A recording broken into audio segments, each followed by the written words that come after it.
यहाँ सभागार में भी लोग हैं, जम्मू में भी लोग हैं और हर विद्यालय पर शिक्षक दिवस मनाया जा रहा है। और मुझे लगता है कि शिक्षक और कर्मचारी में बड़ा मौलिक अंतर होता है। सरकार में और भी हैं लोग जो सरकारी कर्मचारी हैं, गवर्नमेंट एम्प्लॉइज़ हैं, लेकिन शिक्षक का सम्मान मैं समझता हूँ जो समाज में है वो दूसरे गवर्नमेंट एम्प्लॉई का नहीं है।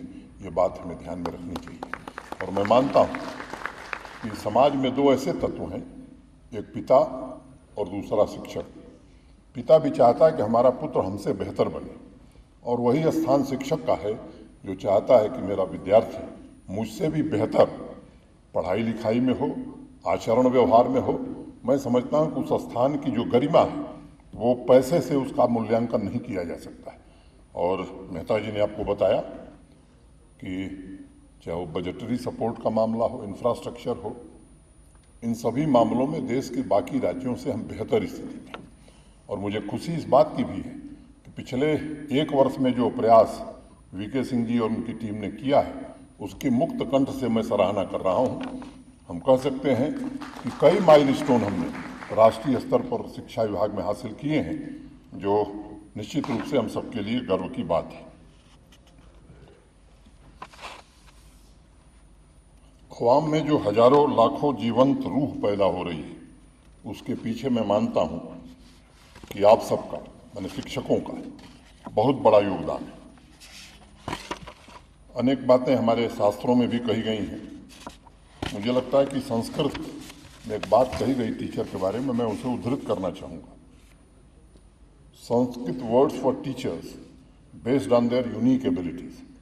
पहली बात कही गई, the teacher who gives you information is called adhyapak. दूसरी बात कही गई, the one who imparts knowledge combined with information is called upadhyay. तीसरी बात कही गई, the one who imparts skill is called acharya. चौथी बात कही गई, the one who able to give a deep insight into a subject is called pandit.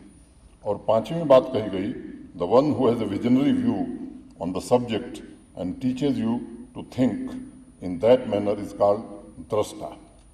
और अंतिम बात कही गई, the one who is able to awaken wisdom in you leading you from darkness to light is called guru. मैं आप सबसे प्रार्थना करूंगा कि हमें गुरु बनने की जरूरत है, और अगर गुरु हम बने तो मुझे कोई संदेह नहीं है कि जम्मू कश्मीर देश में सर्वश्रेष्ठ शिक्षा प्रणाली कायम कर सकता है। टैलेंट और प्रतिभा की कमी यहाँ नहीं है।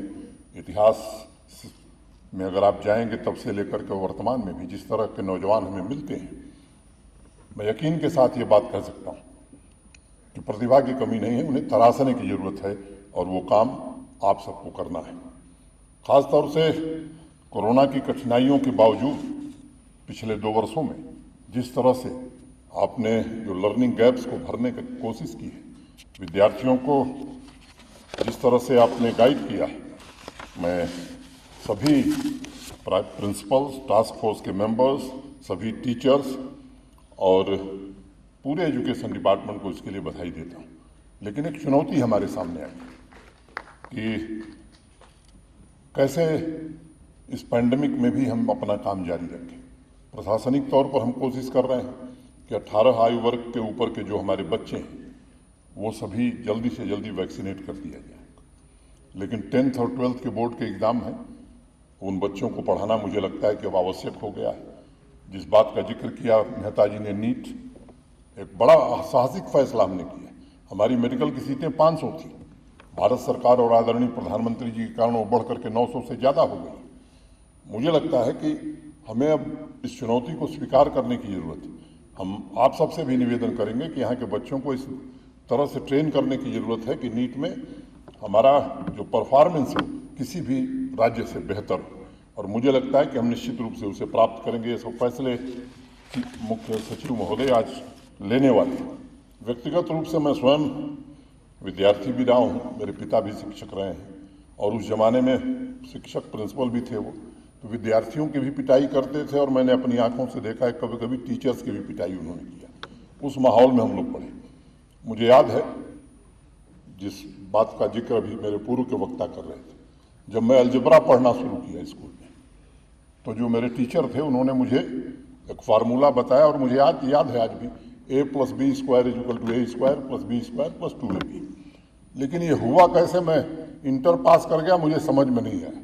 जब मैं बनारस हिंदू यूनिवर्सिटी में पहुंचा तब ये बात मुझे समझ में आई। अर्थमेटिक मुझे एक टीचर पढ़ाते थे, मुसाफिर सिंह यादव में, मुझे नाम याद है उनका। तो आप सब जानते हैं स्क्वायर रूट। तो उन्होंने मुझे दो बातें कही। पहली बात कहा कि अगर 2 और 3 माने जो नंबर्स हैं 2 और 3, इसका स्क्वायर रूट अगर आपको याद हुआ तो फिर आपको कभी किसी सवाल में दिक्कत नहीं होगी। और बड़े सिंपल ढंग से उन्होंने एक बात बताई मुझे। 2 का स्क्वायर रूट माने स्क्वायर रूट ऑफ 2। उन्होंने एक सेंटेंस बताया, I have a mind, I1 have HAVE4 A1 mind MIND 4 1.414। और वैसे ही 3 का स्क्वायर रूट उन्होंने बताया, एक सेंटेंस बताया, I suppose you so, I1 suppose SUPPOSE 7 UYOU 3 SO 2 1.732। मुझे लगता है कि स्वयं इस तरह की पद्धतियां विकसित करते हैं हमारे अध्यापक, जिसके कारण आज भी मैं पढ़ा था 72 में और आज 2021 में भी मुझे याद है कि इस तरह से उन्होंने, ऐसे अनेक टीचर्स हैं जिनको मुझे लगता है कि हर आदमी अपने जीवन में आदर्श मानता है और याद करता है। मुझे लगता है कि टेक्नोलॉजी जिस तेजी से बदल रही है वो एक बड़ी चुनौती हमको पैदा कर रही है। पूरे शिक्षण पद्धति के लिए एक नई चुनौती हो गई। मुझे भरोसा है कि बीके सिंह जी और हमारे एजुकेशन डिपार्टमेंट के लोग इस नई चुनौती का सामना करने के लिए, जो शिक्षण पद्धति में चुनौती आई, हमारे शिक्षकों को तैयार करेंगे। और जो एक कदम उठाया है इन्होंने, यूटी लेवल पर भी एक एजुकेशनल रिफॉर्म कमेटी बनाई, डिविजनल लेवल पर भी बनाई है, उसमें अच्छे शिक्षकों को स्थान दिया है। तमाम उन कोशिशों को मैं दोहराना नहीं चाहता, उन बातों को जिनका जिक्र किया जा चुका है। हमारा सिलेबस क्या होगा, करिकुलम क्या होगा, इस पर बड़ा गहन अध्ययन करके वो चीज़ें पढ़ाई जाएं जो देश दुनिया में पढ़ाई जा रही, इसकी एक ईमानदार कोशिश की गई है। इसके लिए भी मैं पूरे शिक्षा विभाग को, खासतौर से बीके सिंह जी, उनकी टीम, इससे जुड़े हुए सभी प्रिंसिपल्स, टीचर्स, सबका मैं हृदय से आभार व्यक्त करना चाहता हूँ। इस अवसर पर आपने देखा कि 6 कस्तूरबा गांधी विद्यालय तत्के साथ 20 अन्य विद्यालयों से जुड़े इंफ्रास्ट्रक्चर प्रोजेक्ट, उनका भी आज शुभारंभ करने का अवसर मिला। ये प्रोजेक्ट नए जम्मू कश्मीर के निर्माण में बड़ी भूमिका निभाने वाले हैं और जो 4 टियर एजुकेशन रिफॉर्म कमेटी के साथ हो रहा है, मुझे लगता है कि आने वाले दिनों में ये बड़ा डिविडेंड देने वाला है। मित्रों, आज हम सभी के सामने एक बड़ा सवाल है, और सवाल क्या है?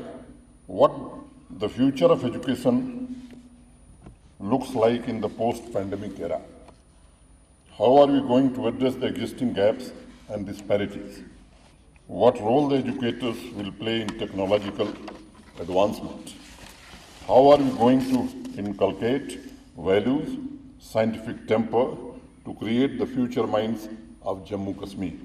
ये ऐसे सवाल हैं जो हमको अपनी बड़ी जिम्मेदारी का एहसास कराते हैं।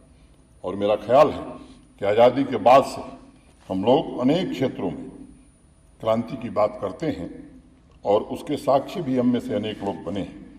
पहले औद्योगिक क्रांति हुई, फिर हरित क्रांति हुई, फिर आर्थिक क्रांति हुई, दुग्ध उत्पादन के क्षेत्र में श्वेत क्रांति हुई।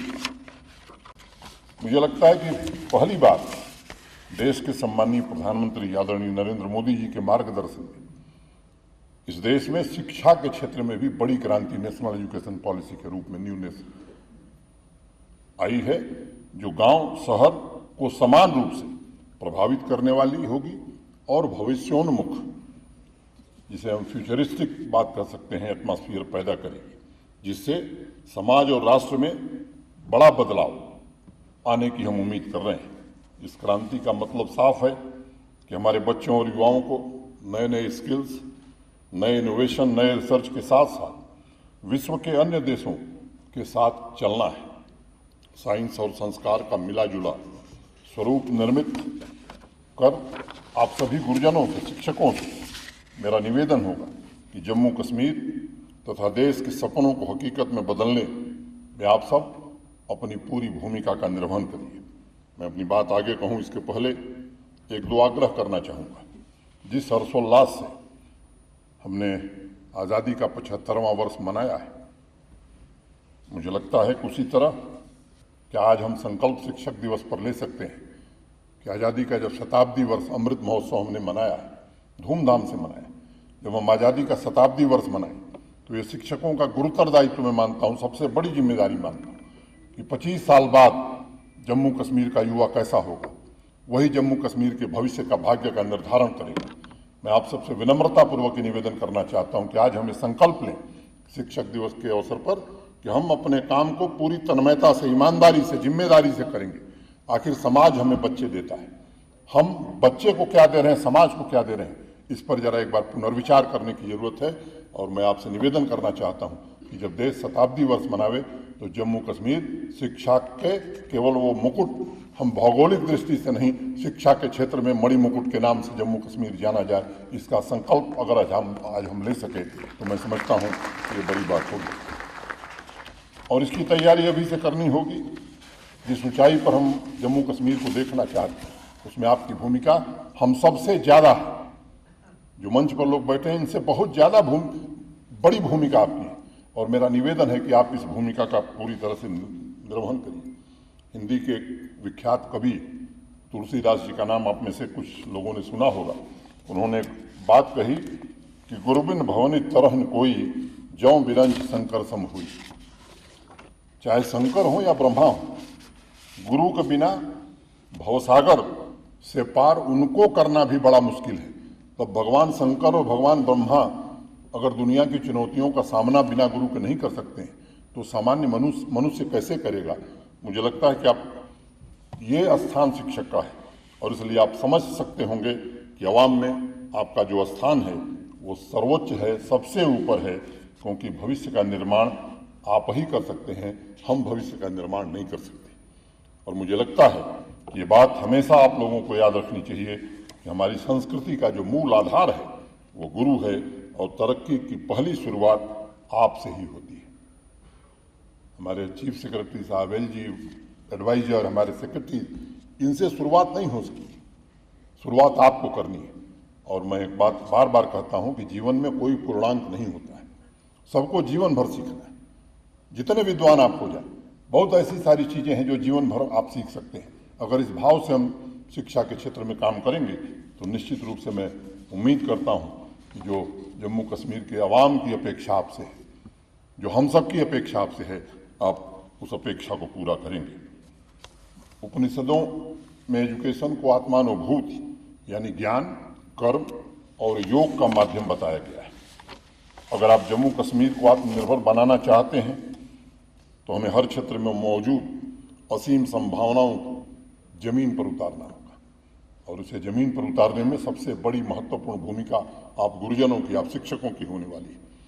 आज जिस महान शिक्षाविद, देश के पूर्व राष्ट्रपति डॉक्टर सर्वपल्ली राधाकृष्णन की स्मृति में हम शिक्षक दिवस मना रहे हैं, उन्होंने अपनी किताब में इसी भावना के साथ चंद लाइनें लिखी हैं जिन्हें मैं आपके बीच उद्धृत करना चाहूँगा।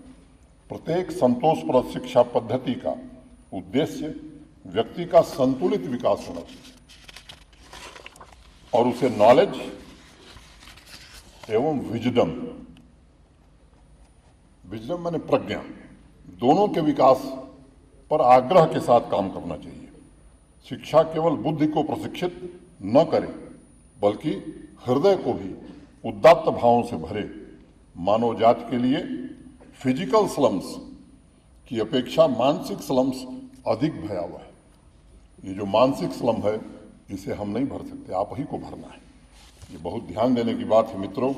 इतिहास में डॉक्टर राधाकृष्णन साहब ने ऐसे पहले शिक्षाविद हुए जिन्होंने मेंटल स्लम की बात कही है, क्योंकि 40 साल कॉलेज में, विश्वविद्यालय में जो उनका अनुभव था पढ़ाने का, इस बात के लिए उन्हें प्रेरित किया और तब उन्होंने ये बात कही। राष्ट्र का भविष्य सिर्फ बच्चों पर नहीं बल्कि इस बात पर भी निर्भर करता है कि हमारे शिक्षक कैसे हैं, केवल बच्चों पर भविष्य नहीं है, आप पर भविष्य निर्भर करता है। और क्या वह देश के विकास की यात्रा में भाग लेने के लिए उत्सुक हैं उतने ही जितनी ऊर्जा नौजवानों में है? मुझे लगता है कि इस पर भी आज विचार करें आप, ये मेरा निवेदन है। ये सवाल मेरे मन में तब से उठ रहा है जब मैं विद्यार्थी था और बाद में विद्यार्थी राजनीति में शामिल हुआ। और मैं अगर ईमानदारी से कहूं तो विद्यार्थी राजनीति, स्टूडेंट पॉलिटिक्स में जाने के पीछे भी एक ये बड़ा कारण रहा है। मेहता साहब भी उसी विश्वविद्यालय में पढ़े हैं जहां मैं पढ़ा। आए दिन हर वर्ष यूनिवर्सिटी में साइन डाई होती थी। कितने बच्चों का भविष्य बिगड़ता था इसकी कल्पना नहीं थी। और इसको लेकर के मैं समझता हूं कि हमारे जैसे अनेक लोगों ने वहाँ काम किया। अब स्थिति बदली है, उस समय कम बदली थी, आज बहुत कुछ बदल गई है। और मैं शुरू से इस बात का पक्षधर रहा हूँ कि स्टूडेंट फीडबैक ये सबसे महत्वपूर्ण है। सिंह साहब, विश्वविद्यालय के सम्माननीय कुलपतियों के साथ भी मैं चर्चा करता हूँ। सामान्य रूप से हम भय खाते हैं कि हमारे बारे में गलत बात न कह दे विद्यार्थी। मुझे लगता है कि अगर ये सिस्टम हमने अपने एजुकेशन में लागू किया तो स्टूडेंट फीडबैक गलत नहीं हो सकता। कोई इक्का दुक्का होगा, लेकिन सामान्य रूप से जो अच्छा शिक्षक है उसके बारे में कोई भी विद्यार्थी गलत बात नहीं कह सकता है। और इस पर जितना हम ध्यान देंगे, मुझे लगता है कि हमारी शिक्षण की पद्धति अच्छी होगी। शिक्षक के अलावा पृथ्वी पर जीवन मूल्यों की गंगा लाने वाला कोई दूसरा भगीरथ नहीं। और जिस तरह से भगीरथ ने गंगा लाई थी, मुझे लगता है ज्ञान की गंगा केवल शिक्षक ही ला सकता है, दूसरा कोई नहीं ला सकता है। और यही भावना नई शिक्षा नीति में बताई गई है। 108 पन्नों का यह दस्तावेज है, मैं उसके विस्तार में नहीं जाना चाहता हूँ। पहला वाक्य जो नई शिक्षा नीति का है, मुझे लगता है कि आप में से अनेक लोगों ने पढ़ा होगा, वो याद करने के लायक है। शिक्षा पूर्ण मानव क्षमता को प्राप्त करने, एक न्याय संगत और न्यायपूर्ण समाज के विकास और राष्ट्रीय विकास की मूल आवश्यकता है। कितनी बड़ी जिम्मेदारी है आपके कंधों पर, इसका एहसास आज करने की आवश्यकता है। अनेक प्लेटफार्मों पर नई शिक्षा नीति में सुझाव और उस पर चर्चा बीके सिंह जी ने, और मुझे कहते हुए प्रसन्नता है कि अनेक कार्यक्रम किए और जो हमें आने वाले समय में चरणबद्ध ढंग से जिस तरह से नई शिक्षा नीति को लागू करना है, मुझे खुशी है कि हमारे शिक्षा विभाग ने उसमें काफ़ी सराहनीय प्रयास किया है। और मैं आश्वस्त हूँ कि जो समय सीमा निर्धारित की गई है भारत सरकार के द्वारा, उस समय सीमा के भीतर निश्चित रूप से हम वो लक्ष्य प्राप्त करेंगे।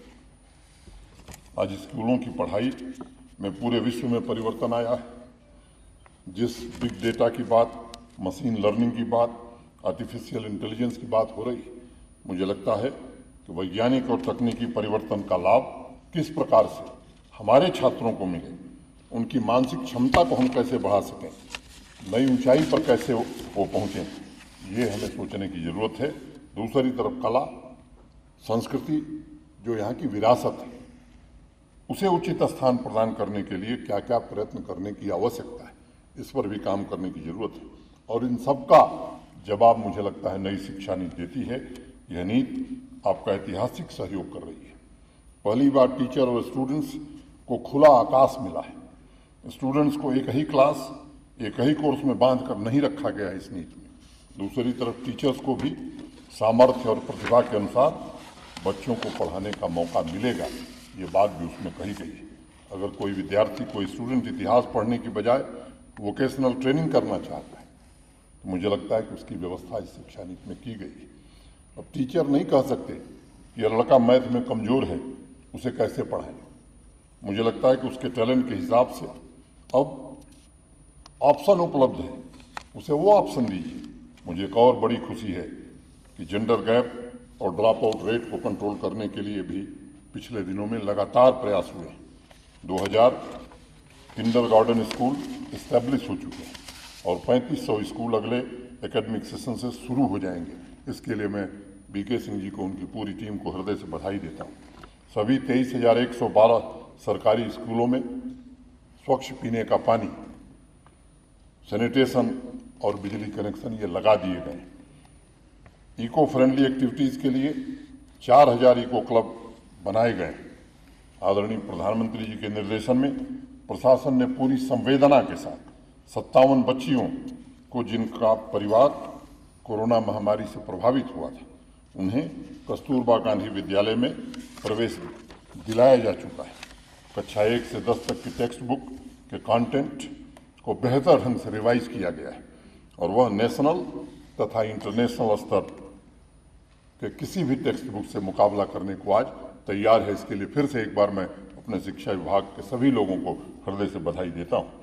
एजुकेशन सिस्टम को विश्व स्तर के पाठ्यक्रम से अलाइन करके ही हम बच्चों और युवाओं में प्रतिस्पर्धा एवं महत्वाकांक्षा पैदा कर सकते हैं और मैं मानता हूँ सही एजुकेशन सिस्टम वही है जो स्टूडेंट्स के मन में सवाल पैदा करे, जिज्ञासा जगाए, उनसे कुछ नया करने का साहस भरे और उन स्वयं एक्सपेरिमेंट करने के लिए प्रोत्साहित करे। हमारे बचपन में संस्कृत की एक किताब थी सुभाषितानी, उसमें लिखा था कि बच्चों की जिज्ञासा ना शांत करना ये सबसे बड़ा पाप है। मैं आप सबसे आग्रह करूंगा कि इस पाप के भागीदार आप न बने, ऐसी कोशिश आपको करने की जरूरत है। इसका एक गूढ़ अर्थ थोड़ी उम्र और बड़ी होने के बाद पता चला। दरअसल वह श्लोक बच्चों में विचार की तीव्र क्षमता विकसित करने के उद्देश्य से लिखी गई थी। इसलिए कुछ दिन पहले स्कूल एजुकेशन डिपार्टमेंट की मीटिंग में बीके सिंह जी से चर्चा करते हुए मैंने कहा था कि बच्चों में साइंटिफिक टेम्पर, स्किल डेवलपमेंट के नए तकनीक विकसित करने की आवश्यकता है और इसकी भरपूर कोशिश उन्होंने की है। हमारी कोशिश होनी चाहिए कि बच्चों में नए विचार की शक्ति जागृत हो, तभी उनकी उन्नति का रास्ता बन सकता है। एक छोटी सी कहानी है। कुछ दशक पहले महाराष्ट्र के किसी कोस्टल डिस्ट्रिक्ट में एक अध्यापक थे, टीचर थे, जिन्होंने पूरे इलाके में के टीचर्स को एक चैलेंज दिया था। और वो चैलेंज क्या था कि जो अध्यापक थे, टीचर जो थे, वो नदी के किनारे जाते थे, एक तरफ खड़े हो जाते थे और दूसरे किनारे पर उनका एक विद्यार्थी पेपर लेकर खड़ा रहता था। टीचर जो थे वो हवा में कुछ लिखते थे और उस पार नदी के बच्चे के पेपर पर वो छप जाता था। कुछ लोग कहते थे कि ये जादू है, कुछ कहते थे शायद बहुत पहुंचे हुए टीचर हैं, और कुछ लोग मानते थे कि ये हिप्नोसिस है। खैर, जो भी हो, उनके इस चैलेंज को इलाके के एक दूसरे टीचर ने स्वीकार कर लिया। बाकी तो भय खाते थे, लेकिन एक टीचर ऐसे थे जिन्होंने उनके चैलेंज को स्वीकार किया। जब नदी वाले टीचर को पता लगा तो उन्हें बड़ा गुस्सा आया कि कौन सा नया टीचर है, इसकी इतनी हिम्मत, इसने मेरे चैलेंज को स्वीकार किया। और एक टीचर उसे देखे बिना नहीं रह गया और एक दिन वो खुद ब खुद उस दूसरे टीचर के पास पहुंच गए और देखा उन्होंने कि वो टीचर स्कूल के मैदान में साइकिल के पेडल से बच्चों को कुएं से पानी खींचना सिखा रहा था, जिसे आजकल लोग जुगाड़ विज्ञान, जुगाड़ टेक्नोलॉजी कहते हैं। नदी वाले जादूगर हंसने लगे, बोले, कैसे टीचर हो तुमने मेरी करामात नहीं देखी? वो अनपढ़ प्रयोग बच्चों को सिखा रहे हो। साइकिल वाले टीचर ने कहा, मैं जीवन को बदलने वाला ज्ञान सिखा रहा हूं और आप जीवन में तमाशा बनाने वाला ज्ञान लोगों को बांट रहे हैं। इस अंतर को समझने की जरूरत है। ज्ञान मतलब जीवन को बदलने वाला, ज्ञान मतलब जिसे आवाम, जम्मू कश्मीर और राष्ट्र के हित में योगदान किया जा सके। नई शिक्षा नीति इस बात पर पूरी तरह बल देती है। तकनीक के साथ जीवन में इंटीग्रिटी, पेशेंस तथा व्यक्तित्व में अखंडता होना ये नितांत अनिवार्य है। और सभी टीचर से मेरा आग्रह होगा कि नई पीढ़ी अपने सामाजिक कर्तव्यों का पूरी तरह से पालन करे, तमाम कठिनाइयों का सामना करते हुए भी जम्मू कश्मीर के निर्माण में, राष्ट्र के निर्माण में योगदान दे। ऐसे व्यक्तित्व के निर्माण में आप सब अपनी महती भूमिका का निर्वहन करिए।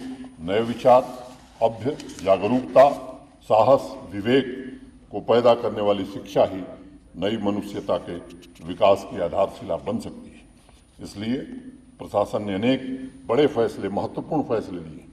अभी मिशन यूथ के अंतर्गत हर पंचायत में यूथ क्लब बनाने का काम हमने पूरा किया है। इस क्लब के मुख्य उद्देश्यों में एक उद्देश्य ये भी है कि युवाओं की ऊर्जा को, उनके व्यक्तित्व को कैसे, किस प्रकार से एक ऐसा वातावरण हम प्रदान करें ताकि आवाम में एक नई चेतना पैदा हो सके। यूथ क्लब के बहुत से मेंबर स्टूडेंट्स हैं और मेरा दृढ़ विश्वास है कि सही मार्गदर्शन से वो पूरे जम्मू कश्मीर का कायाकल्प कर सके। मित्रों, नई शिक्षा नीति के अनुसार आप सिलेबस में लगातार परिवर्तन कर सकते हैं। मैं कई सारे मैनेजमेंट तथा यूनिवर्सिटी के कार्यक्रम में जाने का अवसर मुझे मिला है। एक बात पर मैं बार बार बल देता हूं कि हम जो पढ़ा रहे हैं, ये ह्यूमन कैपिटल हम तैयार कर रहे हैं, उस ह्यूमन कैपिटल की जरूरत है या नहीं है, इस पर जरा हमें एक बार सोचने की आवश्यकता है और कोशिश करने की आवश्यकता है कि जैसा ह्यूमन कैपिटल जम्मू कश्मीर को चाहिए, यहाँ के इंडस्ट्री को चाहिए, यहाँ के देश को चाहिए, वो हम कर पा रहे हैं या नहीं कर पा रहे हैं। चलते चलते एक बात कहना चाहूँगा कि शिक्षक का सम्मान अच्छा शिक्षक होने में है। यह बात हम सबको याद रखने की जरूरत है। अंत में दो पंक्तियाँ कहते हुए मैं अपनी बात पूरी करूँगा। एक ईंट तुम भी लाओ, एक ईंट हम भी लाएं, प्यार और एकता का ऊंचा महल बनाएं, एक पेड़ तुम उगाओ, एक पेड़ हम उगाएं, सुख चैन और अमन का मिल के चमन बनाएं, तालीम और तरबियत से एक इनकलाब लाएं, तालीम और तरबियत से एक इनकलाब लाएं। एक बार फिर से शिक्षक दिवस की आप सबको बहुत बहुत शुभकामनाएं। धन्यवाद। जय भारत।